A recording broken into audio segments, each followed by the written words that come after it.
Okay, hi everyone.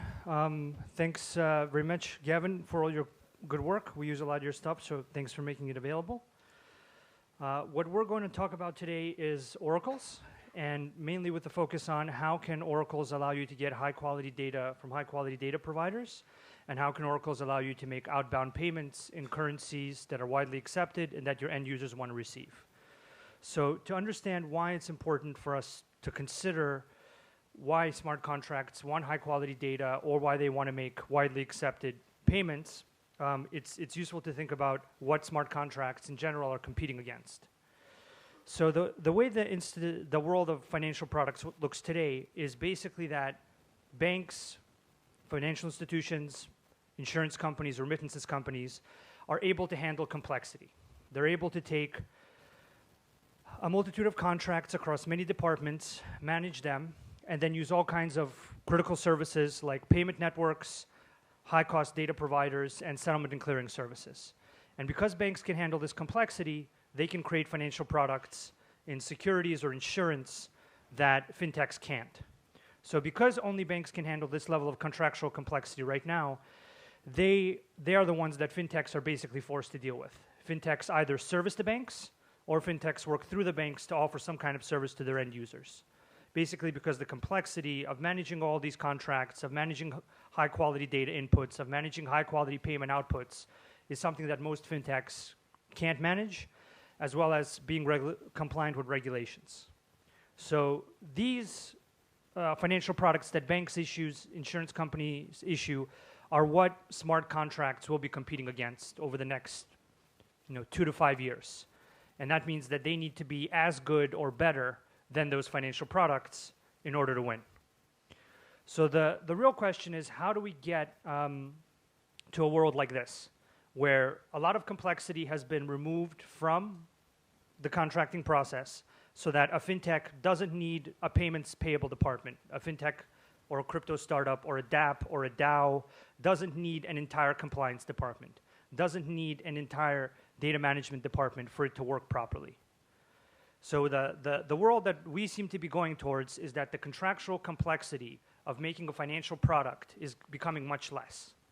And therefore, fintechs, crypto startups, dApps, DAOs, whatever you want to call them, can now make high-quality payments, acquire data, be compliant with regulation without having 3 or 4 separate departments of people managing that process. And that's really the world that at least we see emerging and that we want to kind of move towards. Now, for a smart contract to meet this level of quality, to be comparable or better than the financial products that exist today, when people evaluate it, they're going to want to see an end-to-end product that meets their standards. And their standards are high-quality inputs from data providers they trust and data providers they know provide high-quality triggers, and the output that their end users want to receive. And most of the end users right now for the next 2 to 3 years are still going to want to receive fiat currency in their local bank. I absolutely believe that in 3 to 5 years we'll be sending around cryptocurrency to everybody, and there will be central bank digital currencies, and all those things will exist. Absolutely believe that. But I've been waiting for that for over 4 years now. In the meantime, we kind of have to do something.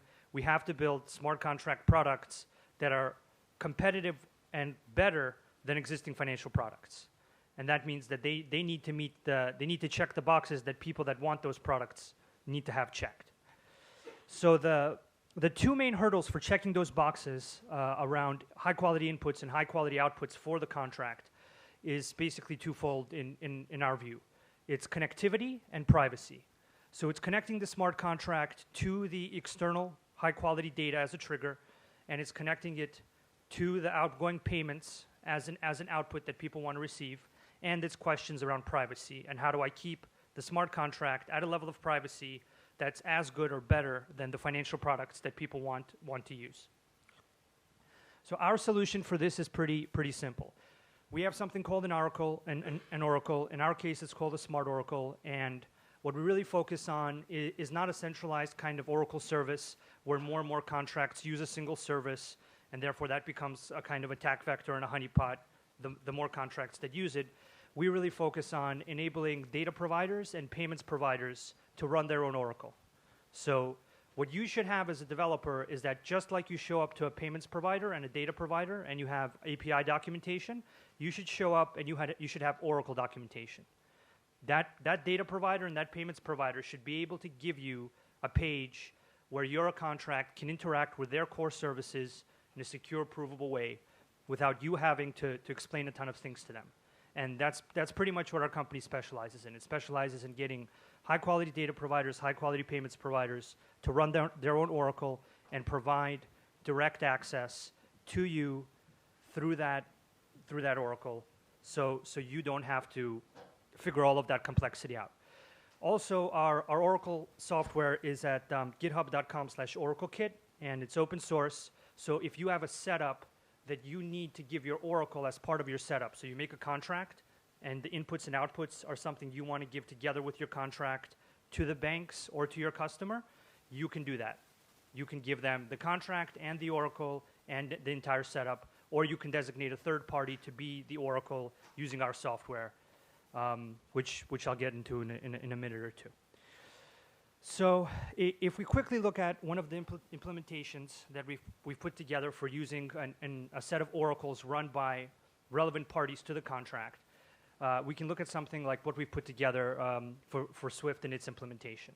So what we have is a multitude of banks giving their interest rate, so their individual rate. They're giving basically a piece of market data to a contract that's going to create a shared piece of market data. This shared piece of market data this kind of average rate can now be used by a multitude of other banks and fintechs. So that's the market rate smart contract that you see in the lower left. Now, today, banks basically pay 10 to 20 million per year each to data companies to give them their individual data, for the data company to average the data, aggregate the data, and then give back a shared rate to the bank. And that $10 or $20 million price tag, even if it's reduced tenfold, isn't something that fintechs, crypto startups, dApps, DAOs will find particularly accessible. Conversely, in this model, once banks, each of all the banks related in making the market rate can easily run their own Oracle, they can easily give their data to a market rate smart contract and effectively create a public good, which they benefit from in terms of efficiency, right? Because now maybe they don't need to pay $10 or $20 million for a data company to average out, a few numbers for them. But also it creates a public good that fintechs, dApps, DAOs, crypto startups can now use and once again have that complexity lifted away and be able to make products they couldn't before. So after the market rate smart contract provides a rate by getting data from multiple banks, that market rate is then used by the smart contract security. So basically we chose, in this scenario, we chose a bond, which is basically debt. It's very simple. It's a debt instrument that needs to make a payment every couple of months. In this scenario, it's taking the market rate and it's using that to calculate how much should I pay this month. Now, the interesting thing that's happening here is that market rates, that smart contract security, this bond, is it's not paying an on-chain currency. It's going to be paying through the Swift payment network. So the Swift payment network has 11,000 banks. It's the largest payment network. It covers, I think, over 90% of banks. And what the smart contract can do now is basically send an on-chain payment instruction, and that on-chain payment instruction can then be executed by the Oracle off-chain. The Oracle executes that payment instruction within the Swift payment network to the thousands of banks that it reaches. The Swift network then returns a piece of confirmation data. That confirmation data is then taken and it's placed back into the smart contract security, also by the Oracle. So the Oracle can also provide that function. That's something we've noticed is very important. If we're going to be telling people, look, smart contracts are so much better, smart contracts remove so much complexity, smart contracts are the way of the future, then what we probably want to do is be able to say, here's your smart contract security, here's your smart contract insurance product or remittance product, and it has all the history you need to know about what happened with this contract. Because the way the world looks today is there's about 15 places where you need to go to reconstruct what's gone on with the contract. And the big difference that we can actually make happen is that all of the data lives in one cryptographically secure, easily accessible contract that somebody like a regulator can go to and go, oh, look, I have the entire history and I don't need to go to a software company and a bank and 6 other people. And I think that's going to be one of the key parts that moves our space forward, and that's something we're very focused on enabling, is allowing people to be able to take data from these off-chain events and provably easily put them back into the contract to make it a provable record. So I think it's just worthwhile to do a synopsis and walk through exactly what it is that smart contract and its developers can get from an Oracle that they could run. They could designate a third party to run, like us or somebody else. Or Oracle networks. So the first thing you very clearly get is data in. So getting high quality data in, signed at the origin by the provider. We think that's the logical decentralized model, that there's multiple data providers securing their API infrastructure, and you take something called an Oracle kit, which we pretty much provide to them, and they wrap that around their APIs, and you show up and you have a page where your contract can use their core services, and it's more decentralized, it's more secure, and that's really the model.